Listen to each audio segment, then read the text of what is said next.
ఇప్పుడు పహల్గాంలో జరిగినటువంటి సంఘటన మా పార్టీ తీవ్రంగా ఖండిస్తుంది. మా అధినాయకుడు, మా రాష్ట్ర అధ్యక్షుడు కేసీఆర్ గారు చాలా స్పష్టంగా, చాలా వివరంగా వారు దాన్ని తీవ్రంగా ఖండించడం, అదేవిధంగా మిగతా నాయకులు కూడా ఖండించడం, మేమందరం కూడా ఖండిస్తున్నాము. ఇది చాలా దురదృష్టకరమైన సంఘటన. నెంబర్ 1.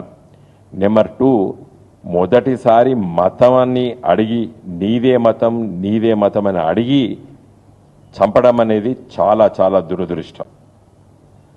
ఇప్పుడు మనం వీడియోస్ చూస్తున్నాం, అక్కడ బతికి వచ్చినటువంటి వాళ్ళ వీడియోస్ చూస్తే చాలా చాలా చాలా బాధిస్తుంది మనకు. ముఖ్యంగా మనకు ఈరోజు మనం చూసిన దాంట్లో అన్నిటికంటే దురదృష్టకర సంఘటన ఏంటంటే, నీకు కల్మా వచ్చా, రిసైడ్ చేయి అని అడిగి కాల్చి చంపడం చాలా దురదృష్టం. మతోన్మాదం వెర్రి తలలు వేస్తుంది. అది ఏ మతమైనా కానీ మతోన్మాదము వెర్రి తలలు వేయొద్దు. అది ఎనీ ఫండమెంటలిజం. ఈరోజు Islamic fundamentalism, terrorism has become a big problem to the whole world. Likewise other religion fundamentalism.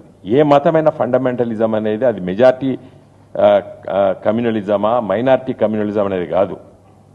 ఇవాళ religious fundamentalism, whichever religion it may be, religious fundamentalism అనేది చాలా చాలా డేంజర్ సమాజానికి. హ్యూమనిజం, మానవత్వం మొదలు ఇంపార్టెంట్. మానవత్వం important. Any religion, ఏ మతమైనా కూడా ఒక మతోన్మాదం మనుషుల బుర్రలకు ఎక్కిందంటే అది వికృత రూపం చూపిస్తుంది. అది మనం చూస్తాం, ప్రపంచంలో మనకు తెలుసు. అది నేను ఈ మతము ఆ మతము అని చెప్పడం లేదు. ఎనీ రిలీజియన్ మతోన్మాదం అయిపోవద్దు. Humanism. And you should respect the other religions also. ఒక మతం, విశ్వాసం అనేది అది ఒక విశ్వాసం. అది ఒక విశ్వాసం ఉన్నప్పుడు ఇంకొక విశ్వాసాన్ని నమ్మాలి.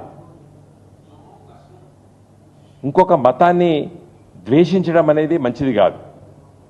ఇవాళ కాశ్మీర్లో జరిగిన సంఘటన చూస్తే అది వికృత రూపం మనకు అవపడ్డది చాలా స్పష్టంగా. ఒక అమ్మాయి భర్త పక్కకుండి నీది ఏ మతం అని అడిగి కాల్చి చంపేయడం. చిన్న 2 సంవత్సరాల పాపం కొన్న ఆ పాపను నువ్వు చూసిన బతుకంటే చంపేయడం ఎంత వికృత రూపం ఇది. కాబట్టి దీన్ని తీవ్రంగా ఖండించాలి. మనము దేశంలో ఉన్నటువంటి అన్ని రాజకీయ పార్టీలు కూడా ఏకమై ఇలా కాశ్మీర్లో జరుగుతున్నటువంటి ఈ టెర్రరిజాన్ని వ్యతిరేకించవలసిన అవసరం ఉంది. నేను 2010లో ఒక 5 రోజులు ఆల్ పార్టీ డెలిగేషన్లో కాశ్మీర్ పర్యటించినాం. అప్పుడు చిదంబరం గారు హోమ్ మినిస్టర్, ఇప్పుడున్న ఉమర్ అబ్దుల్లా గారు అప్పుడు chief minister. Pelting stones and 40 days ఆడ కర్ఫ్యూ ఉన్న సందర్భంలో మేము ఆల్ పార్టీ డెలిగేషన్ పర్యటించాం. దేశంలో ఉన్న ముఖ్య నాయకత్వం మొత్తం పోయింది. మా పార్టీ నాయకులు కేసీఆర్ గారు నన్ను టీఆర్ఎస్ పార్టీ తరఫున పోమంటే నేను పోయిన ఆ రోజు డెలిగేషన్లో చూసినా. నేను అక్కడ సామాన్య ప్రజలు, వాళ్ళకు విద్వేషం లేదు, ద్వేషం లేదు. మా బ్రతుకు మమ్మల్ని బ్రతికియండి అని చెప్తున్నారు సామాన్య కాశ్మీర్ ప్రజలు. ఓన్లీ ఫ్యూ అవుట్ఫిట్స్, ఫండమెంటలిస్టులు ఇలా ఈ విధ్వంసకరమైనటువంటి పరిస్థితులు చేస్తున్నది. ఇది అక్కడ మేము జమ్మూలో, శ్రీనగర్లో 5 days పర్యటించినాం. మీరు name any top leader of our country, మేమందరం ఉన్నాం. 6 స్పెషల్ ఫ్లైట్లో పోయినాం, 280 మంది 2 flights. సో మొత్తం పర్యటించినాం ఆ రోజు. ఇది ఇక్కడ కూడా వెళ్ళినాం. కాబట్టి నా ఉద్దేశం దీన్ని తీవ్రంగా మేము ఖండిస్తున్నాము. ముఖ్యంగా ఈరోజు పాకిస్తాన్ ఆడ కొన్ని శక్తుల్ని పెంచి పోషించి మనల్ని ఇబ్బంది పెట్టాలని చెప్పే పరిస్థితి చేస్తున్నారు. ఈ దేశం అభివృద్ధి వైపోతున్నది. ఇలా కాశ్మీర్ ప్రజలు, ఇది చాలా చాలా ముఖ్యమైనటువంటి మంత్స్. కాశ్మీర్లో వింటర్ మొత్తము స్టాండ్ స్టిల్, ఇంట్లోకి వెళ్ళలేని పరిస్థితి. అక్కడ కాశ్మీర్ సామాన్య ప్రజలు డబ్బు సంపాదించుకునే సమయమే ఇది. ఏది ఫిబ్రవరి ఎండింగ్, మార్చ్, ఏప్రిల్, మే, జూన్, జూలై వరకే వాళ్ళు సంపాదించుకుంటారు టూరిజం పైన. ఇక్కడ ఈ టెర్రరిస్టులు ఏం చేసిండ్రు, ఇలా మొత్తం కూడా టూరిస్టులు రాకుండా చేసేసారు. అంటే కాశ్మీర్ ప్రజలకి తిండి దొరకకుండా చేసిండ్రు. ఇలా ఎంతమంది వేలాది మంది బతుకుతారు టూరిజం మీద. ఇలా కాశ్మీర్లో ఉన్నటువంటి సామాన్య ప్రజల్ని బతకకుండా చేసారు ఇవాళ టెర్రరిస్టులు. ఇలా టూరిజం మీద దెబ్బ కొట్టిర్రు, అంటే భయభ్రాంతులు సృష్టించారు.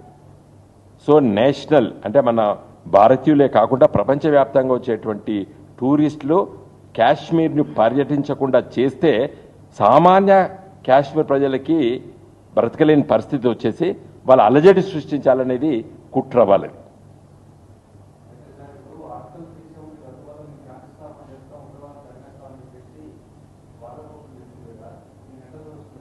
చూడండి, ఆర్టికల్ 370 ఉన్నప్పుడు కూడా ఈ సంఘటనలు జరిగినాయి. ఇది తీసేస్తే దీని మెరుగైన పరిస్థితులు వస్తాయని చెప్పినటువంటిది కూడా కరెక్ట్ కాదు. ఇది దురదృష్టవశాత్తు పార్టీషన్ బ్రిటిష్ వాడు పోయేటప్పుడు ఒక మంట పెట్టిపోయిండు బ్రిటిష్ వాడు. ఏది రిలీజియస్ దాని మీద డివిజన్ అయింది. నేను I'm not going in to enter that subject.